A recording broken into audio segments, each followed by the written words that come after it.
Alors d'abord, on va voir l'histoire d'un petit blond de la Casbah. Moi, j'ai pas vu, ça m'intrigue. De quoi ça cause? Alors, je sais pas si tu te souviens, mais c'est en 77, en 1977, qu'Alexandre Arcadi aborde le cinéma, puisque en 1977, ce qu'il fait, c'est qu'il va produire le film de sa compagne, une certaine Diane Curis, et le film, on s'en souvient tous, c'était Diabolomante.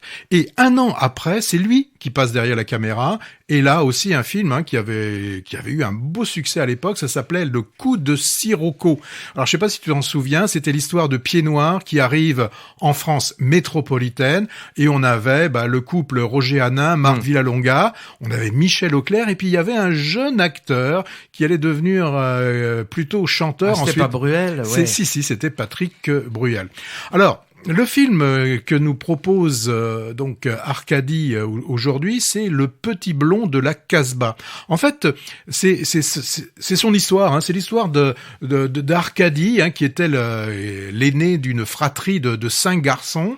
Alors, avec un père d'origine hongroise, ancien légionnaire, et puis une mère native d'Algérie.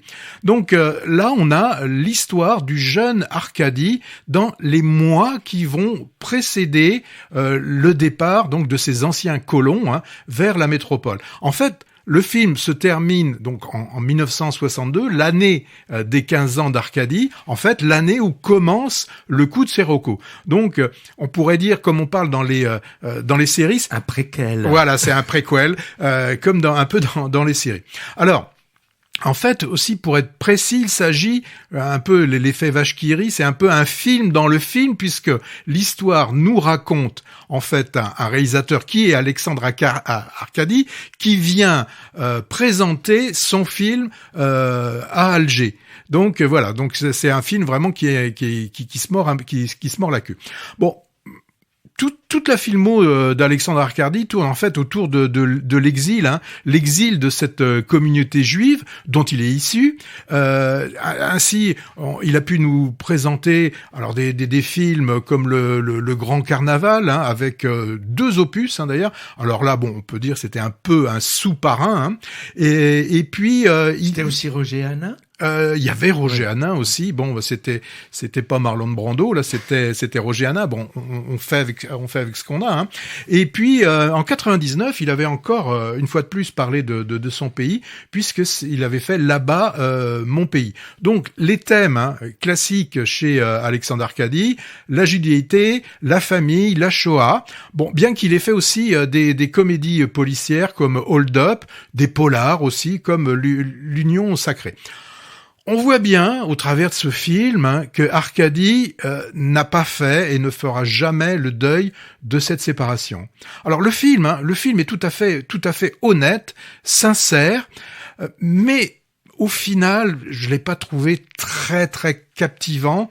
Et je pense qu'il intéressera surtout peut-être ses compagnons d'exil, ceux qu'on appelle les pieds noirs, qui vont reconnaître telle ou telle rue, telle ou telle expression, tel comportement qu'ils pouvaient avoir dans ces années. Alors, ça pourrait être un peu avec ce retour en arrière un peu nostalgique, ça me faisait penser, bien que ce soit beaucoup moins intéressant, à des films comme Cinéma Paradiso, où on voit le réalisateur qui revient sur son enfance, ou aussi au Choriste, où on voit à la fin le musicien qui se remémore toute cette partie. Donc, très belle image. Alors on a les acteurs qui font partie du monde d'Arcadi, donc les gens de là-bas. On voit Boujna qui est quelques scènes. On a Smaïn qui est assez bon dans le film. On a Danny Briand, Patrick Mille qui joue Arcadi. On a France Dubosc. Alors là, le rôle qu'on lui fait jouer est très très mauvais. Je pense pas que ce soit France Dubosc qui est mauvais, mais ce qu'on lui fait jouer est vraiment vraiment mauvais. Marie Gillin tient le film. Et on a quelque chose alors qui est un peu étonnant, c'est que on voit la grand-mère d'Arcadie et qui joue la grand-mère? Marthe Villalonga?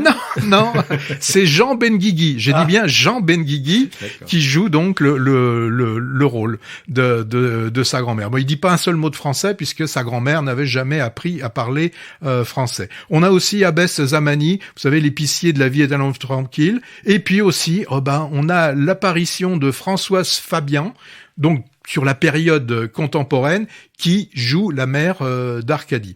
Le petit blond, c'est Léo Campion, c'est celui qu'on a, enfin je l'ai pas vu, mais qui était dans le film, qui jouait le jeune Marcel Pagnol dans Le Temps des secrets, le film de Baratier. Alors moi, il y a des moments dans les films comme ça, quand on n'est pas forcément intéressé, on note des petits détails anachroniques. Alors moi, j'en ai noté 2 dans le film. Il y a un moment donné, ils utilisent un appareil photo que j'ai utilisé, mais qui n'est sorti que dans les années 70, un jetable, là, enfin, un Instamatic. Et puis aussi, alors, il y a un truc, là, que j'ai pas supporté, c'est que ça se passe, il y a des scènes qui se passent dans un cinéma, puisque c'est là qu'il découvre le cinéma, Arcadie, en voyant Jeux interdits, et on voit la cabine de projection, mais on voit que la cabine de projection, derrière la cabine de projection, c'est un projecteur numérique. Donc un projecteur numérique en 1960, ça m'a posé, ça m'a cassé ça m'a cassé le film. Donc film propre, d'un intérêt limité.